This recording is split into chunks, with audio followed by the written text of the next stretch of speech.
नमस्कार, home food Marathi या चॅनलवरती आपले स्वागत आहे. आज आपण छान मस्त मटण लपेटा ही रेसिपी पाहणार आहोत. चला तर रेसिपीला सुरुवात करूया. पाहू शकता अगदी साध्या आणि सोप्या पद्धतीने मस्त मटण लपेटा सुक्क मटण बनवलेलं आहे. अशा पद्धतीचे तुम्ही सुक्क मटण घरी सुद्धा बनवू शकता. चला तर रेसिपीला सुरुवात करूया. त्यासाठी बघा पावभर मटण घेतलेलं आहे. आता हे मटण पूर्ण आपल्याला स्वच्छ करून घ्यायचं आहे. त्यासाठी बघा याला लिंबू आणि मीठ लावून ठेवायचं आहे 10 ते 15 मिनिटं. त्यामुळे याचा वास सुद्धा निघून जातो आणि मटण सुद्धा पूर्णपणे स्वच्छ होतं. आता हे मटण बाजूला ठेवूया आणि मसाले पाहूया. त्यासाठी बघा कांदा घेतलेला आहे, खोबरं घेतलेलं आहे भाजून, लसूण घेतलेला आहे, आल्याचा तुकडा घेतलेला आहे, 5 ते 6 बघा काजू तुकडे घेतलेला आहे, शहाजिरं घेतलेलं आहे थोडंसं. त्यानंतर बघा थोडासा कलमीचा तुकडा घेतलेला आहे आणि मसाला धने घेतलेले आहे आणि हिरवी मिरची घेतली आहे आणि कस्तुरी मेथी घेतलेली आहे. त्यानंतर पावडर मसाले पाहूया. तिखट घेतलेला आहे 2 चम्मच, हळद घेतलेली आहे 1 चम्मच, गरम मसाला आणि चवीनुसार मीठ घेतलेलं आहे. आता जे मसाले आहेत ते पूर्णपणे आपण भाजून घेऊया. तेल घालायचं आणि मस्त छान खमंग असे मसाले आपल्याला भाजून घ्यायचे आहे. बघा अशा पद्धतीने छान मसाले खरपूस आपण भाजून घेतलेले आहे. आता हे मसाले थंड झाल्यानंतर मिक्सरच्या पॉटमध्ये घालून आपल्याला याचं छान वाटण बनवून घ्यायचं आहे. बघा सर्व मसाले आता याचं आपल्याला छान वाटण बनवून घ्यायचं आहे. त्यानंतर बघा यामध्ये सगळं मिक्सरच्या पॉटमध्ये घालून घेतलेले आपण पावडर मसाले सुद्धा यामध्येच घालून घेणार आहोत.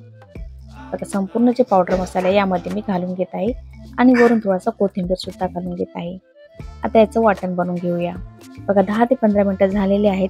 आता जे मटण आहे ते व्यवस्थित आपण गरम पाण्याने छान धुवून घेऊया. बघा अशा पद्धतीने ही प्रोसेस केल्यानंतर मटणाचा वास सुद्धा येत नाही आणि मटण पूर्णपणे छान स्वच्छ होतं. बघा अशा पद्धतीने गरम पाण्याने धुवून घेतलेलं आहे. बेसिनमध्ये 1 ते 2 पाण्याने परत स्वच्छ धुवून घेतलेलं आहे. त्यानंतर बघा आता हे आपल्याला बॉईल करायला टाकायचं. त्यामध्ये 1 चम्मच मी हळद घातलेली आहे आणि अद्रक लसूणची 1 चम्मच छान पेस्ट घेतलेली आहे. त्यानंतर कोथिंबीर घातलेली आहे. अद्रक लसूणची पेस्ट घातल्याने चवीला मटण छान होतं आणि त्यामध्ये बघा मीठ घालून घेतलेलं आहे. बघा अशा पद्धतीने हे मसाले छान लावून घेतलेले आहे आणि वरून तेल सुद्धा घालून घेतलेलं आहे. बघा तेल घालून घेतलेलं आहे आणि व्यवस्थित हे मिक्स करून घ्यायचं म्हणजे सर्व मटणाला हे मसाले व्यवस्थित लागतील. बघा अशा पद्धतीने हे लावून घेतलेलं आहे. त्यानंतर बघा आता हे कुकरमध्ये घालून घेऊया आपण. बघा हे मटण जे आहे कुकरमध्ये मी घालून घेत आहे. आता 4 ते 5 शिट्ट्यामध्ये छान गल असं मटण आपल्याला शिजवून घ्यायचं आहे. त्यामध्ये बघा 1 ते 1.5 ग्लास मी पाणी सुद्धा घालून घेत आहे. कारण की थोडंसं सूप हवं आहे त्यासाठी मी पाणी घालून घेत आहे. बघा अशा पद्धतीने आता छान मटण छान शिजवून झालेलं आहे. यामधलं जे सूप आहे ते मी सूप त्यामधलं थोडं काढून घेणार आहे. आता आपण छान मस्त सुक्क मटण बनवून घेऊया. बघा कढईमध्ये 1 ते 1.5 पळी मी तेल घातलेलं आहे. त्यामध्ये बघा मसाल्याचा जो गोड आहे तो घालून घेतलेला आहे. मसाल्याचं वाटण तुम्हाला कमी जास्त थोडं वाटत असेल तर तुम्ही करू शकता. बघा मी अशा पद्धतीने आता मटण जे वाटण घातलेलं आहे ते वाटण छान आपल्याला मस्त तेल सुटेपर्यंत छान परतून घ्यायचं आहे. आणि त्यानंतर बघा मस्त वाटण परतून झालेलं आहे. त्यानंतर बघा आता जे आपण मटण घेतलंय ते घालून घ्यायचं आणि थोडंसं यामधलं जे सूप बनवलंय ते सुद्धा मी घालून घेतलेलं आहे. बघा अशा पद्धतीने छान मस्त असं रसरशीत असं सुक्क मटण तयार होतं. बघा आता मस्त वरून थोडीशी कस्तुरी मेथी घालायची आहे आणि कोथिंबीर घालायचं आहे. आता मंद आचेवर आपल्याला हे शिजायला ठेवायचं आहे छान.